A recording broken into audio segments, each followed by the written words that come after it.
Some students from Sebring Elementary are getting a lesson in physics by taking part in an egg drop competition, but this one has a twist. So today we're doing the egg drop challenge, where we've challenged students in local schools to design contraptions that meet certain criteria to see if they can withstand the drop from a drone from 25, 50, and 100 feet.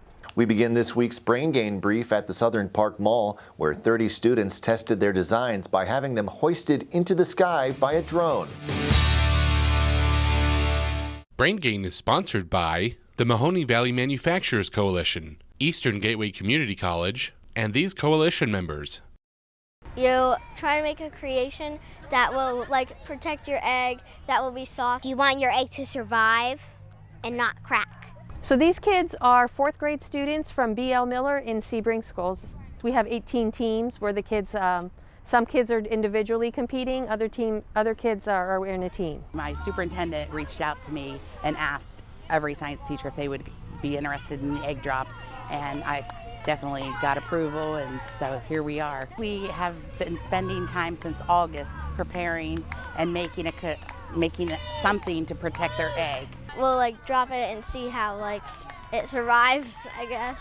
If they make it to 25 feet, then they move on to the 50 feet. Okay. If they do not make it to 25 feet, their contraption is technically out of the competition. Okay. So, but they have a chance, if they do make the 25 feet, to repair whatever damage might have sustained after the first drop. Okay. They may lose a piece of cardboard, or the tape might need reaffixed.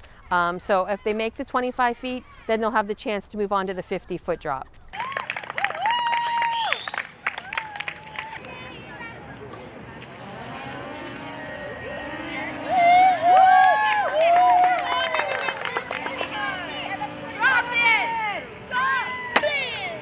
They were given certain materials they were not allowed to use, as well as certain dimensions they had to make. It had to be less than 1.25 pounds in weight, and it had to be less than 20 centimeters by 12 centimeters by 12 centimeters. They were not allowed to build parachutes, and they were not allowed to use foam and things that most people would consider to be very cushiony. So there were certain materials that were excluded from the competition.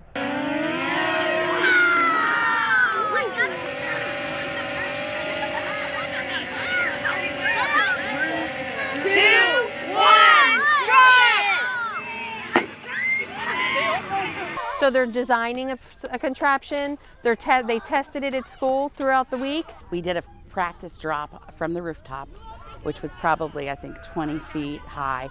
Then last Friday we had the fire chief come in with a couple EMTs, and Alexis Ender, our other teacher in 4th grade, she was able to climb the ladder 50 feet, and then we called an EMT in for the 100 drop. Wow. And we probably had about 9 children if their eggs survived. One of mine survived on the roof, but the creation was messed up, so we couldn't use it again. I've seen some kids that have used entire rolls of toilet paper, and they're trying to shove the egg into the inner core.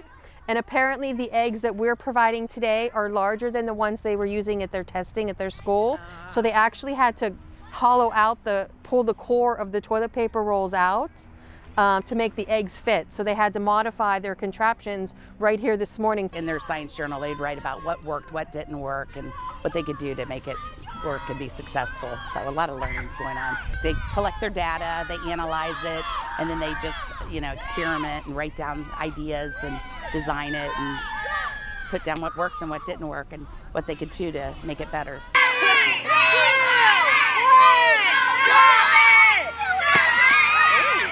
So this one we did in a container, a food container with cotton balls, bubble wrap, and then tape, and that's kind of it. Well, both of ours survived. We made sure to use lots of bubble wrap and cotton balls, and made sure that the outside was protective enough and that it would bounce a little bit.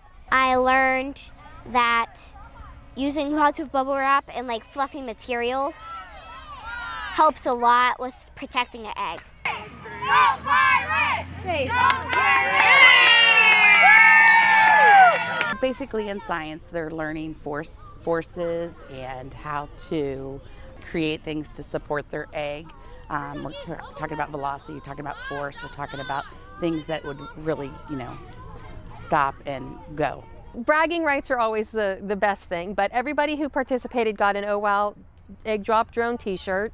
We have certificates for each level of drop. So if they succeed 25, they get a certificate. If they succeed 50, they get 2 certificates. If they succeed 100, they'll get 3 certificates. And then we do have some prizes.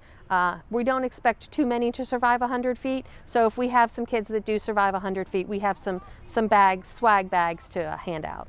We've always been involved with Oh Wow. With our after-school program, and I just thought this is an amazing opportunity. The fact that it was not a financial burden was really appealing, and the fact that a lot of students don't get outside of our little hometown there, so it was a win-win situation. You can read more in Denise Dick's story. A link is in the description. A joint initiative between the Mahoning Valley Manufacturers Coalition and the West Central Job Partnership in Sharon, Pennsylvania, has secured nearly $1 million in federal grant money to support workforce development and manufacturing across the Mahoning and Shenango valleys. The effort, known as the Oh-Penn Regional Collaboration, received $954,708 from the U.S. Department of Labor's Work Opportunities World Communities Grant Program.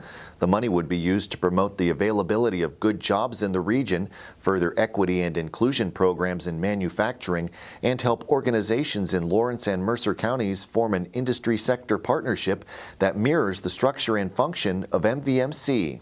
The U.S. Small Business Administration has announced the Youngstown Business Incubator as a Stage 2 winner of the 2023 Growth Accelerator Fund competition. YBI will receive a $150,000 cash prize for its Appalachian Advanced Manufacturing Ecosystem to build strategic partnerships to support the launch, growth, and scale of STEM R&D-focused small businesses. And be sure to check out George Nelson's profile of Riley Berk, the third-generation CEO of Berk Enterprises in Warren. Berk took over as CEO in July 2022. The company was founded by her grandfather in 1946. In August, Berk was named to Forbes 30 Under 30 local Cleveland list. And that is all for this week's Brain Gain Brief. For more Brain Gain news, click Brain Gain under the Workforce Development tab at businessjournaldaily.com. Thank you very much for watching. I'm Mike Moliterno.